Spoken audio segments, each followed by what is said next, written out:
विद्यार्थी मित्रांनो नमस्कार। आजच्या या क्लासमध्ये तुमचं स्वागत आहे। आज आपण सेतू अभ्यासक्रमाची इयत्ता 10वी ची गणित विषयाची चाचणी क्रमांक 1 या विषयी मार्गदर्शन घेणार आहोत। आपण पहिल्या दिवसापासून 15व्या दिवसापर्यंतचा अभ्यासक्रम पाहिला आणि तुम्ही गेल्या 2 दिवसापूर्वी ही चाचणी सोडवलेली आहे। परंतु तुम्ही सोडवलेली चाचणी किंवा तुम्ही दिलेली उत्तरं ही बरोबर आहेत की नाहीत किंवा कोणत्या प्रश्नाचं उत्तर कशा रीतीने लिहिणं आवश्यक आहे याविषयी आज आपण या ठिकाणी पाहणार आहोत। प्रश्न पहिला आहे, खालील बहुपर्यायी प्रश्नांच्या दिलेल्या उत्तरापैकी अचूक पर्याय निवडा। हा प्रश्न पहिला 4 गुणासाठी दिलेला होता। एकूण 4 बीट यामधले सोडवायचे आहेत आणि योग्य तो पर्याय बरोबर उत्तराचा अचूक पर्याय आपल्याला निवडायचा आहे। यातलं पहिलं बीट जे दिलाय, एक संच दिलाय आपल्याला ए। जर ए बरोबर संच A B C D E F G H या ए संचामध्ये ए पासून ते एच पर्यंतचे घटक आहेत। बी संचामध्ये ए सी ई हे 3 घटक आहेत। सी संचामध्ये ए ई आय हे 3 घटक आहेत आणि डी संचामध्ये जी एच आणि आय हे 3 घटक आहेत। तर या संचाचं निरीक्षण करून पुढील पैकी कोणतं विधान सत्य आहे याचा जो उत्तराचा बरोबर पर्याय आहे तो आपल्याला निवडायचा आहे। पहिला पर्याय दिलाय सी सबसेट ए। सी हा ए चा उपसंच आहे। दुसरा पर्याय बी, बी सबसेट ए। बी हा ए चा उपसंच आहे। D subset A. डी हा ए चा उपसंच आहे आणि बी सबसेट डी। बी हा डी चा उपसंच आहे। पहा बरं, मग या संचाचं निरीक्षण केलं असता कोणता संच कोणत्या संचाचा उपसंच आहे यापैकी जी 4 विधानं दिली आहेत यापैकी कोणते विधान सत्य आहे, म्हणजे 3 असत्य आहेत त्यातलं एकच विधान सत्य आहे, ते विधान सत्य कोणतं आहे हे तपासायचं आहे। मग सी संचाचं निरीक्षण करू। आपण पहिल्या पर्यायाचा विचार करू। सी या संचामध्ये एकूण 3 घटक आहेत ए ई आय। सी संचातला जर प्रत्येक घटक ए संचात असेल, आहे का पहा, खात्री करा। ए आहे, ई आहे आणि आय आहे। हा ए घटक इथं आहे, ई घटक आहे आणि आय घटक मात्र या ए संचामध्ये नाही। मग सी संचातला जर प्रत्येक घटक या ए संचात असता तर आपण असं म्हणलो असतो की सी हा ए चा उपसंच आहे। मग इथं विधान दिलंय की सी हा ए चा उपसंच आहे, कारण इथं सी चा आय हा घटक या ए संचामध्ये नाही, म्हणून सी हा ए चा उपसंच असू शकणार नाही आणि म्हणून इथं जे दिलेलं विधान आहे हे मात्र असत्य आहे। आता दुसऱ्या पर्यायाचा आपण विचार करू। जर बी चा प्रत्येक घटक ए मध्ये असेल तर बी हा ए चा उपसंच होईल। मग बी चे घटक तपासून पहा। ए आहे, सी आहे आणि ई सुद्धा आहे, म्हणजे हे 3ही घटक या ए संचात आहेत, म्हणून बी हा ए चा उपसंच आहे, म्हणून हे जे विधान आहे हे मात्र बरोबर आहे। आणि म्हणून आता पुढचं विधान तपासत बसण्याची गरज नाही, आपल्याला एकच विधान शोधायचं होतं की आता जे 4 विधानं दिली होती यातलं सत्य विधान कोणतं आहे, तर मिळालंय आपल्याला सत्य विधान, तर ते म्हणजे बी हा ए चा उपसंच आहे। म्हणून या प्रश्नाचं उत्तर आपल्याला काय लिहिता येईल, तर या प्रश्नाचं उत्तर आहे पर्याय बी। प्रश्न पहिल्यातलं दुसरं बीट आपण आता पाहूया।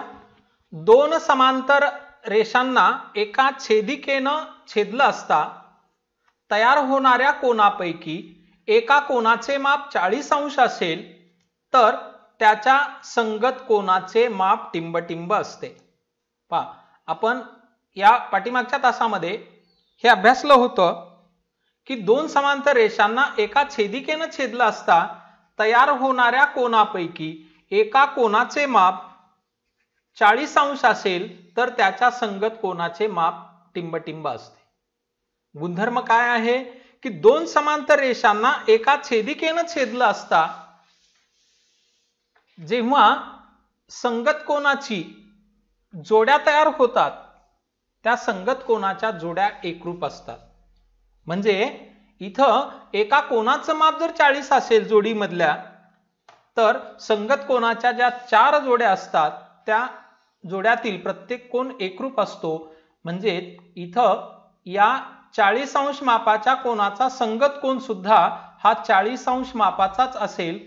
म्हणजे या ठिकाणी 40 अंश येईल आणि इथला बरोबर उत्तराचा पर्याय तो कोणता आहे? डी. म्हणून इथं आपण पर्याय डी हे उत्तर बरोबर आहे. आपण तिसऱ्या बीटाकडे जाऊया. 2x वर्ग वजा 5x अधिक 12 ही बहुपदी सहगुणक रूपात डॅश डॅश असे लिहितात. आपण बहुपदीचं सहगुणक रूप, बहुपदीचं चलरूप हा घटक अभ्यासलेला आहे. दिलेली बहुपदी प्रमाण रूपात आहे काय? दुसरा घात, पहिला घात आणि शून्य घात. दिलेल्या बहुपदीतील चलाच्या घातांकाच्या उतरत्या क्रमाने दिलेली बहुपदी आहे आणि या बहुपदीमध्ये तीनही पद प्रेझेंट आहेत. तिथं एकही पद अब्सेंट नाही, कारण दुसऱ्या घाताचं पद आहे, पहिल्या घाताचं पद आहे आणि शून्य घाताचं पद आहे. मग आता ही बहुपदी प्रमाण रूपात आहे. मग सहगुणक रूपामध्ये लिहिण्यासाठी काही अडचण येणार नाही. जर एखादं पद इथलं अब्सेंट असतं तर त्याच्या बदल्यात आपण शून्याचं पद घेतलं असतं, परंतु तिन्ही पद असल्यामुळं कोटी 2 आहे हे लक्षात द्या. आपण पाहिलं होतं की 2 कोटी असेल तर सहगुणकांची संख्या 3 येते. मग इथं कोटी 2 आहे तर 2 नंतर येईल -5 आणि येईल +12 म्हणजे 12. आणि मग हे सहगुणक यापैकी कुठे आहेत पहा? 2 वजा 5 आणि वजा 12 हे पहिल्यांदाच आहेत. म्हणजे नंतर दुसऱ्यामध्ये पाहिलं 2, 5 आणि वजा 12. इथं सहगुणकाचा क्रम बरोबर आहे, परंतु इथं -12 आहेत, इथं -5 आहेत, तर इथं -5 यायला पाहिजे होते. 2, 5, 12 इथं मायनस साईन नाहीये 5 ला, वजा चिन्ह नाही, म्हणून हा पर्याय बरोबर नाही. इथं एक्स्ट्रा इथं +12 आहेत, इथं -12 दिले आहेत, म्हणजे हा पण पर्याय चुकीचा आहे, हा पर्याय चुकीचा आहे आणि हा पर्याय चुकीचा आहे. म्हणजे बरोबर असणारा पर्याय हा पहिला आहे, तो ए आहे. चौथं बीट. दोन समांतर रेषांना एका छेदिकेनं छेदलं असता छेदिकेच्या एकाच बाजूला तयार होणाऱ्या आंतरकोनाच्या जोडीतील एका कोनाचे माप 50 अंश असेल तर दुसऱ्या कोनाचे माप टिंबटिंब असते. परत आपण समांतर रेषांना एका छेदिकेनं छेदल्यानंतर समांतर रेषांचा गुणधर्म आपण या ठिकाणी अभ्यासणार आहोत की दोन समांतर रेषांना एका छेदिकेनं छेदल्यानंतर तयार होणाऱ्या जोड्यापैकी आंतरकोनाच्या 2 जोड्या तयार होत असतात आणि गुणधर्म असा आहे की त्या छेदिकेनं छेदल्यानंतर तयार होणाऱ्या आंतरकोनांच्या जोड्या या परस्परांच्या पूरक असतात. म्हणजे जोडीतील कोन परस्परांचे पूरक असतात. म्हणजे दोन कोनाच्या मापाची बेरीज 180 अंश येते, त्यापैकी एका कोनाचं माप 50 आहे. मग 180 येण्यासाठी दुसऱ्या कोनाचं माप अर्थात किती असायला पाहिजे? 50 घेऊन चालेल का? 50 आणि 50 100 होतील, 50 आणि 130 180 होतील आणि किती होणं गरजेचं आहे? 180च होणं गरजेचं आहे. म्हणजे पहिला पर्याय येणार नाही, दुसरा पर्याय मात्र इथला बरोबर असेल. 50 आणि 40 90 येतात, 50 आणि 140 190 येतात. म्हणजे हा पर्याय चुकीचा आहे, हा पर्याय चुकीचा आहे. यातला बरोबर पर्याय आहे बी किंवा पर्याय क्रमांक 2. तर अशा रीतीनं आपण या ठिकाणी पहिला प्रश्न पाहिलेला आहे. आता या चाचणीतला दुसरा प्रश्न. आता तुम्ही खात्री करा की तुम्ही उत्तर कोणत्या रीतीनं लिहिणं गरजेचं होतं किंवा आपण उत्तर लिहिलेलं ते काय आहे हे आपण खात्री करण्यासाठी हा घटक या ठिकाणी घेतलेला आहे. प्रश्न क्रमांक दुसरा. खालील उपप्रश्न सोडवा. 3 गुणाचा हा प्रश्न आहे. यामध्ये एकूण 3 उपबीट विचारलेले आहेत, उपप्रश्न विचारलेले आहेत. म्हणजे प्रत्येक उपप्रश्न हा 1 गुणासाठी असणार आहे. पहिलं बीट. 2 भिन्न रेषा परस्परांना छेदतात तेव्हा त्यांच्या छेद संचात किती बिंदू असतात? या दोन भिन्न रेषा परस्परांना छेदतात तेव्हा त्यांच्या छेद संचात किती बिंदू असतात? आपण प्रॅक्टिकली पाहू की इथं दोन रेषा काढू.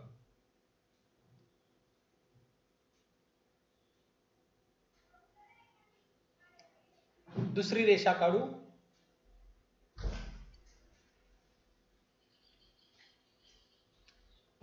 इथं रेषा ए बी आणि रेषा सी डी या दोन रेषांनी एकमेकींना या बिंदूमध्ये छेदलाय. याला आपण ओ नाव देऊ. पहा बरं, मग या दोन भिन्न रेषा परस्परांना छेदतात तेव्हा त्यांच्या छेद संचात किती बिंदू असतात? किती बिंदू आहे या दोन रेषांनी एकमेकींना छेदल्यानंतर छेद संचात? एकच बिंदू आहे. आणि म्हणून दोन भिन्न रेषा परस्परांना छेदतात तेव्हा त्यांच्या छेद संचात एक आणि एकच बिंदू असतो, असं या प्रश्नाचं उत्तर आपल्याला लिहिणं अपेक्षित आहे. दुसरा प्रश्न, दुसरा उपप्रश्न आहे, बिंदू ओ हा रेख पी आर चा मध्यबिंदू आहे आणि पी आर बरोबर 10 सेमी असेल तर पी क्यू बरोबर किती? पहा, या प्रश्नाचं उत्तर काढण्यासाठी आपण काय करूया, एक रेषाखंड काढूया. कोणता? की रेख पी आर. हा रेख पी आर रेषाखंड काढला. या रेषाखंडांना नाव देऊ आपण पी आणि आर. या पी आर रेषाखंडाचा बिंदू क्यू हा मध्यबिंदू आहे. अंदाजे हा बिंदू या रेषाखंडाचा हा मध्यबिंदू आहे. आणि या रेषाखंडाची लांबी दिली आहे की लांबी 10 सेमी आहे. Length of P R is equal to 10 सेमी. तर पी क्यू बरोबर किती असेल, हे अंतर किती असेल? मग आपल्याला माहित आहे की दिलेल्या रेषाखंडाला एक आणि एकच मध्यबिंदू असतो. प्रत्येक रेषाखंडाला एक आणि एकच मध्यबिंदू असतो. आणि मध्यबिंदू काय करतो, तर या रेषाखंडाचे दोन समान भाग करतो. एकूण 10 सेमी लांबीचा हा रेषाखंड असेल तर पी क्यू हे अंतर म्हणजे length of P Q is equal to 1/2 length P R. या पी क्यू रेषाखंडाची लांबी या पी आर रेषाखंडाचे निम्मे असेल, म्हणजेच 1/2 गुणिले 10, मग बे एक बे, बे पंचे 10. Length of P Q, P Q या रेषाखंडाची लांबी किती येईल, तर 5 सेमी येईल. तुम्ही अशाच पद्धतीनं उत्तर लिहिलेलं असेल आणि असं या प्रश्नाचं उत्तर येणं अपेक्षित आहे. कारण प्रत्येक प्रश्नाचं उत्तर लिहिताना त्या कशावरून आपण हे उत्तर लिहितोय हे माहीत असणं गरजेचं आहे.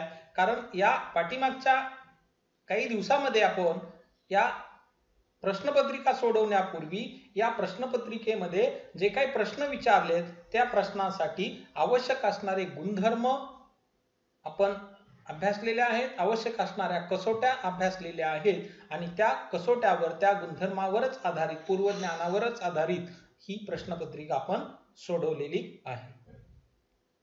प्रश्न तिसरा, उपप्रश्न दुसऱ्यामधला, बिंदू ए चा निर्देशक -5 वजा 5 व बिंदू बी चा निर्देशक 3 असेल तर डिस्टन्स ए बी काढा. काय केलंय, इथं दोन बिंदूचे निर्देशक दिलेत तर त्या दोन बिंदू मधलं अंतर विचारलंय. दोन बिंदू मधलं अंतर काढण्यासाठी मोठ्या निर्देशकामधून लहान निर्देशक वजा करावा लागतो. हा गुणधर्म आपल्याला माहित आहे, हा नियम आपल्याला माहित आहे. आणि म्हणून या दुसऱ्या प्रश्नाला तिसरा उपबिट सोडवायचा, आपल्याला उपप्रश्न सोडवायचा आहे. मग ए चा निर्देशक -5 आहे, बी चा निर्देशक 3 आहे, मग डिस्टन्स ए बी काढायचा आहे. डिस्टन्स ए बी दोन भिन्न बिंदू मधील अंतर काढत असताना मोठ्या निर्देशकातून लहान निर्देशक वजा करायचा असतो. हा नियम आपल्याला माहित आहे, हा नियम आपण अभ्यासलेला आहे. आणि मग मोठा निर्देशक कोणता यातला, 5 आहे का -3 आहे? अर्थातच इथं -3 हा मोठा निर्देशक आहे, म्हणून 3 वजा 5 या मोठ्या निर्देशकातून लहान निर्देशक वजा केला. आणि मग 3 वजा गुणिले वजा अधिक 5, 3 अधिक 5 8. डिस्टन्स ए बी बरोबर उत्तर मिळालं 8. ए आणि बी या दोन बिंदू मधलं अंतर मिळालं 8. तर अशा रीतीनं आपण हा 3 गुणाचा मुख्य असणारा दुसरा प्रश्न सोडवला. या प्रत्येक उपप्रश्नाला एक गुण आहे. याचं उत्तर तुम्ही डायरेक्ट बाजूला वहीमध्ये सोडवलेलं असेल आणि उत्तर लिहिलेलं असेल ते सुद्धा बरोबरच असणार आहे. आकृतीमध्ये प्रश्न तिसरा, खालील उपप्रश्न सोडवा. एकूण 4 प्रश्न आहेत. प्रत्येक प्रश्नाला उपप्रश्नाला 2 गुण असणार आहेत. आकृतीमध्ये रेषा आरपी समांतर रेषा एमएस व रेषा डीके ही त्यांची छेदिका आहे. कोन डीएचपी बरोबर 85 अंश. तर खालील कोनांची माप शोधा. 2 समांतर रेषांना एका छेदिकेनं छेदलेला आहे.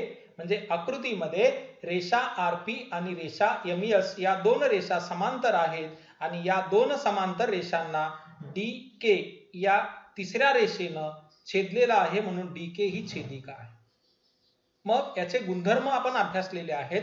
समांतर रेषांना छेदिकेने छेदल्यावर तयार होणारे संगत कोनाचा गुणधर्म अभ्यासला, व्यतक्रम कोनाचे गुणधर्म अभ्यासले आणि आंतरकोनाचे गुणधर्म अभ्यासले. मग आता इथं या एका कोनाचं माप दिलंय. या कोनाचं माप दिलेलं आहे 85 अंश. कोन डीएचपी. डीएचपी या कोनाचं माप 85 अंश आहे. तर काय विचारलंय? कोन आरएचडी काढा. कोन आर एच आणि डी या कोनाचं माप विचारलं. पहा बरं, या कोन डीएचपी न कोन आर एच डी या कोनाशी कोणती जोडी तयार केली? आपण कोनांच्या जोड्या पण पाहिल्या. तर या 2 कोनांनी एकमेकांशी तुम्ही बरोबर ओळखलेला आहे की या 2 कोनांनी एकमेकांशी रेषीय जोडी तयार केलेली आहे. माप कोन डीएचपी, अगोदर कारण लिहू आपण. कोन डीएचपी व कोन आर एच डी हे रेषीय जोडी तयार करतात.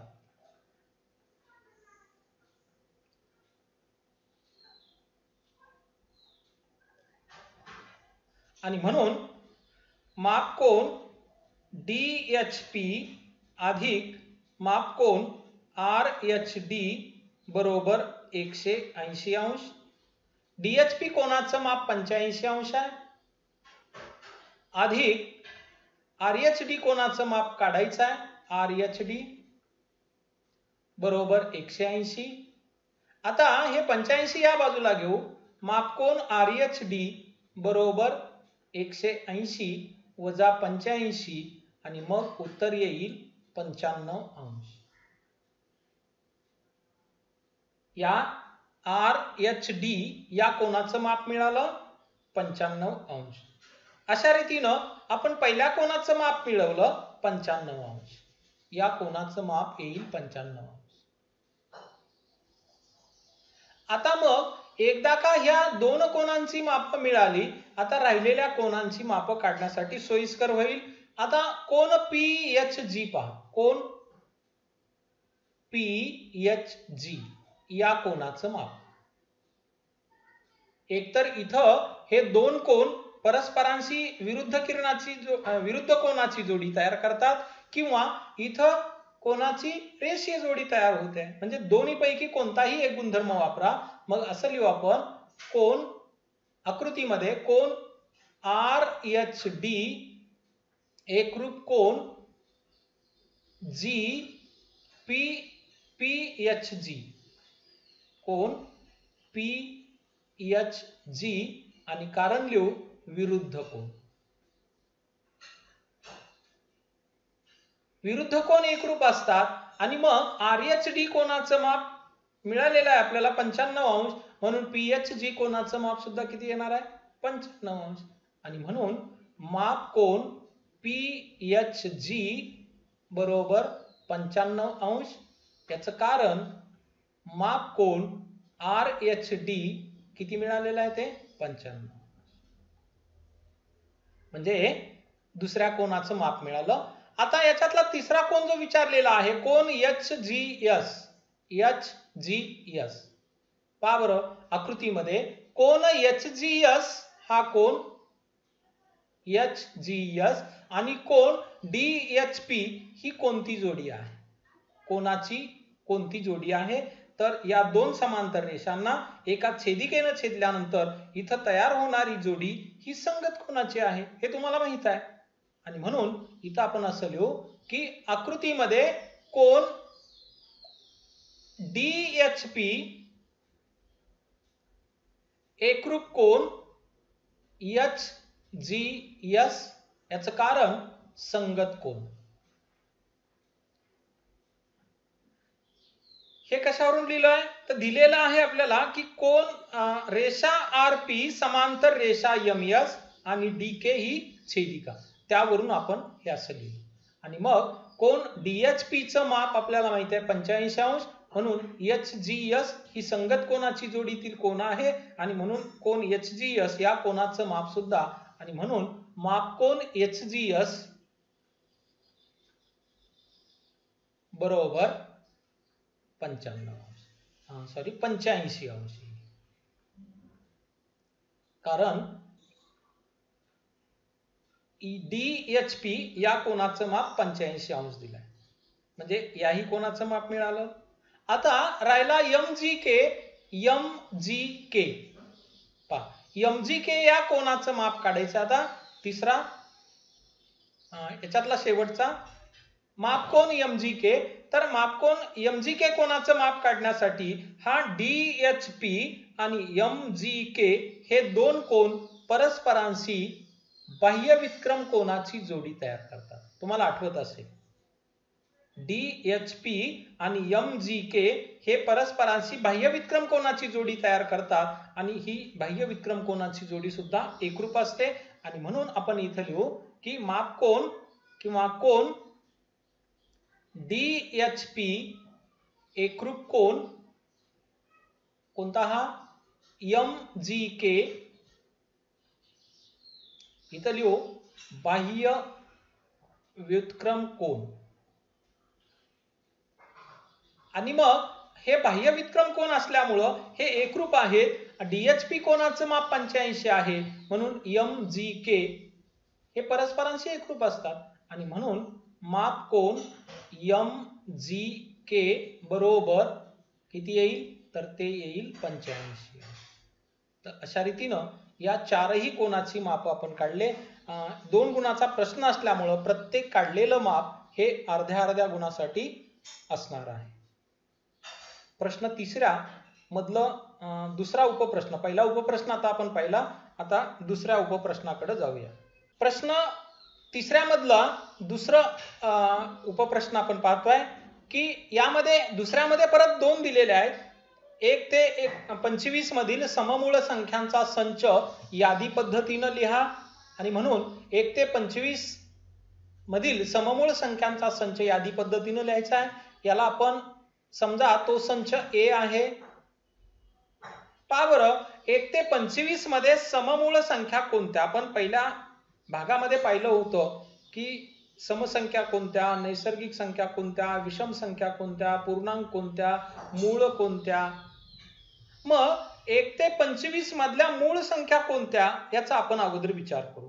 1 ते 25 मध्ये मूळ संख्या आहेत 2, 3, 5, 7, 11, 13, 17, 19, 23 या आहेत मूळ संख्या. पहिली संख्या आहे 2, नंतर आहे 3, 5, 7, 11, 13, 17, 19 आणि 23. यापैकी कोणत्या विचारल्यात आपल्याला? इथं सममूळ संख्या विचारल्यात. पहा बरं मग यामध्ये सम असणारी मूळ संख्या कोणती आहे तर एकमेव 2 ही संख्या. जेवढ्या काही मूळ संख्या आहेत त्या सर्व मूळ संख्येमध्ये एकमेव 2 ही संख्या अशी असते की ती समसंख्या असते. आणि म्हणून आपण इथं एकच संख्या मिळते ती म्हणजे 2. या संचामध्ये इथं लिहू आपण 1 ते 25 मधील सममूळ संख्यांचा संच.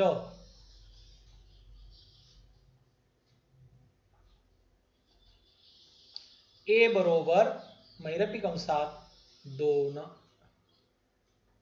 म्हणजे पहिल्या प्रश्नाचं उत्तर झालंय.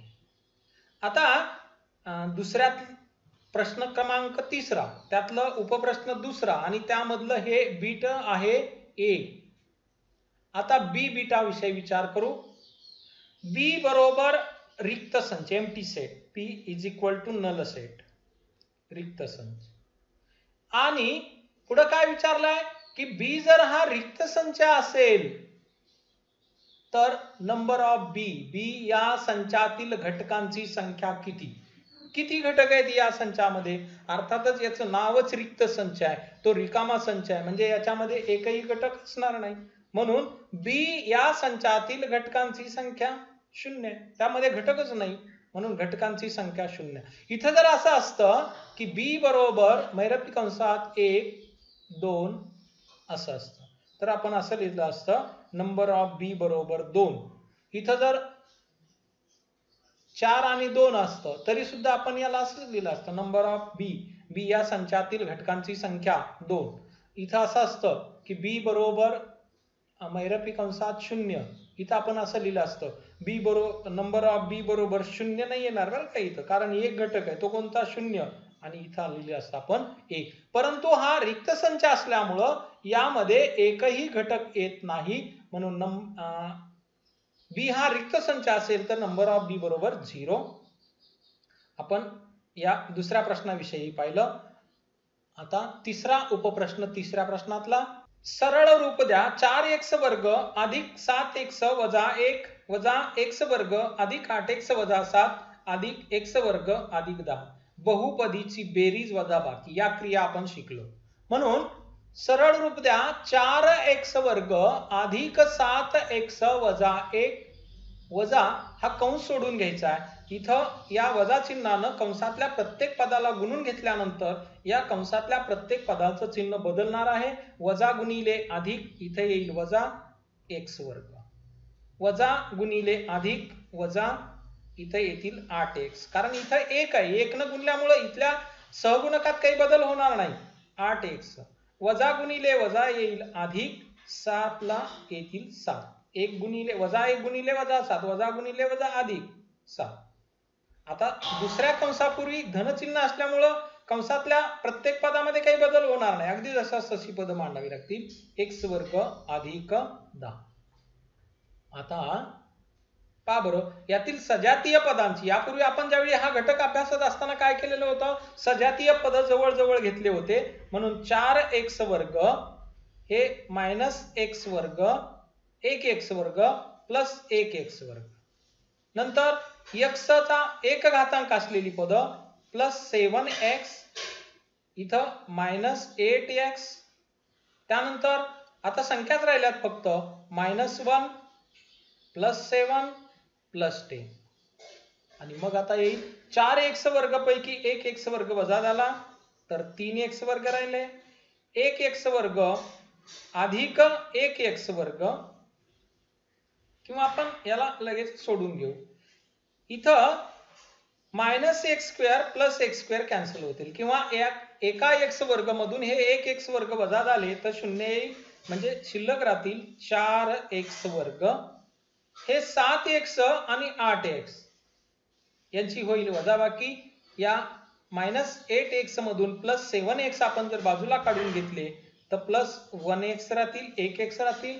आता इथं -1 आहे, वजा 1 आहे, या 7 मधून वजा 1 काढले, अगोदर 6 राहिले आणि 6 मध्ये 10 मिळविले तर हे होतील 16.